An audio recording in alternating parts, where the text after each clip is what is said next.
घेण्याचा प्रयत्न करणार आहोत। जय शिवराय मित्रांनो, हो, थकीत कर्जमाफी होणार। 2017च्या कर्जमाफीपासून वंचित राहिलेले शेतकऱ्यांची कर्जमाफी होणार का? हा एक शेतकऱ्यांना पडलेला गंभीर प्रश्न आणि याच्या संदर्भात वेळोवेळी शेतकरी संघटनांच्या माध्यमातून आवाज उठवला जात होता।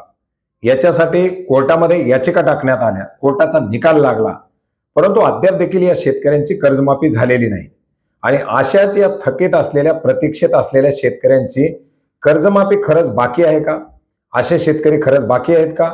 अशा शेतकऱ्यांसाठी निधीची तरतूद केली जाते का? असा एक प्रश्न आज सध्या सुरू असलेल्या हिवाळी अधिवेशनामध्ये प्रश्नोत्तराच्या दरम्यान विचारला गेला। 15,911 नंबरचा हा प्रश्न भास्कर जाधव यांच्या माध्यमातून या ठिकाणी उपस्थित करण्यात आला। रोहित पवार असतील किंवा इतरही बऱ्याच साऱ्या लोकप्रतिनिधींच्या माध्यमातून या चर्चेमध्ये सहभाग घेतला। याच्यामध्ये 2017च्या कर्जमाफीसाठी मुंबई उच्च न्यायालयानं निकाल दिल्यानंतर सुद्धा राज्यामध्ये 6,56,000 शेतकरी बाकी आहेत का? 5,900 कोटी रुपयाची गरज आहे का? शेतकऱ्यांचा सातबारा कोरा केला जाणार आहे का? नवीन कर्जमाफीचं आश्वासन दिलं गेलंय का?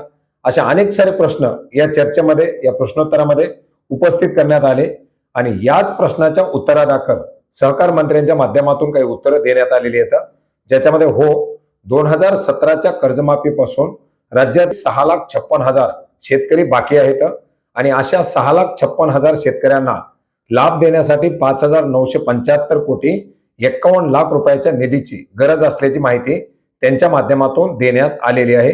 राज्यातील शेती क्षेत्रात आणि शेतकऱ्यांच्या जीवनात आमूलाग्र बदल घडवून आणण्यासाठी, शेतकऱ्यांची थकीत कर्जाच्या विळख्यातून सोडवण्यासाठी अल्पकालीन आणि दीर्घकालीन उपाययोजना करण्यासाठी शासनास शिफारसी करण्यासाठी 30 ऑक्टोबर 2025 रोजीच्या शासन निर्णयानुसार एक समिती गठीत करण्यात आलेली आहे आणि या समितीच्या अभ्यासाच्या माध्यमातून शेतकऱ्यांना कर्जमाफीची प्रक्रिया केली जाणार आहे, अशी माहिती सुद्धा त्यांच्या माध्यमातून देण्यात आली। आणि अशा प्रकारच्या प्रक्रिया पार पाडत असताना कुठल्याही प्रकारचा विलंब होत नाही, अशी सुद्धा माहिती त्यांच्या माध्यमातून देण्यात आलेली आहे। एकंदरीत आज झालेल्या या प्रश्नोत्तरातील चर्चेमुळे राज्यातील शेतकऱ्यांची 2017च्या कर्जमाफीमधील वंचित असलेल्या शेतकऱ्यांची कर्जमाफी बाकी आहे आणि शासन ती करण्याच्या तयारीत आहे, अशा प्रकारची या ठिकाणी माहिती समोर आलेली आहे। त्याच्यामुळे साहजिकच या उर्वरित असलेल्या, वंचित असलेल्या 6,56,000 शेतकऱ्यांना कुठेतरी दिलासा मिळणार आहे। परंतु 2022 पासून आज 2025 पर्यंत याच्यामध्ये वेळ काढूपणा करण्यात आलेला आहे। आता याच्यामध्ये काही प्रक्रिया सुरू करण्यात आलेल्या आहेत। आशा करूयात आता या बजेटमध्ये याच्या संदर्भात काही तरतूद करून लवकरात लवकर या शेतकऱ्यांची कर्जमाफी केली जाईल। धन्यवाद।